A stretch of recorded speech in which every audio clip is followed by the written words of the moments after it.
નમસ્કાર, આપ જોઈ રહ્યા છો સ્પાર્ક ટુડે ન્યૂઝ। વડોદરા શહેરમાં અમિતનગર બ્રિજ પાસે હજારો ગેલન શુદ્ધ પાણીનો વેડફાટ થઈ રહ્યો છે।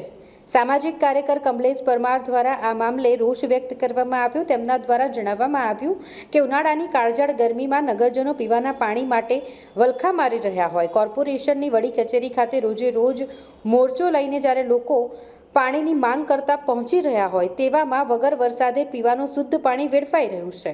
આ માટે જવાબદાર કોણ છે? સાથે જ કોન્ટ્રાક્ટ હેઠળ કામગીરી કરતા મજૂરોની સેફટી સલામતી વગર પાણીમાં કામગીરી કરી રહ્યા છે। આવા અધિકારીઓને સસ્પેન્ડ કરવામાં આવે અને કોન્ટ્રાક્ટરને બ્લેકલિસ્ટ કરવામાં આવે તેવી પણ માંગ સામાજિક કાર્યકર દ્વારા કરવામાં આવી છે।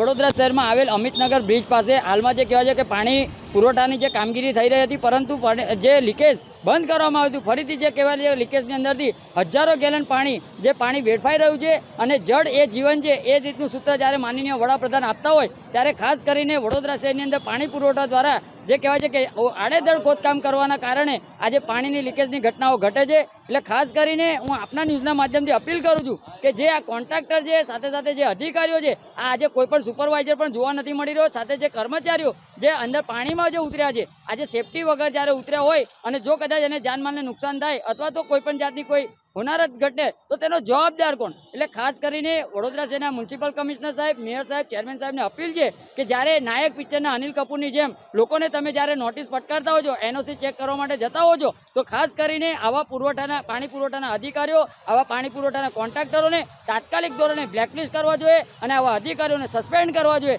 તેવી અમારી ખાસ માંગણી છે।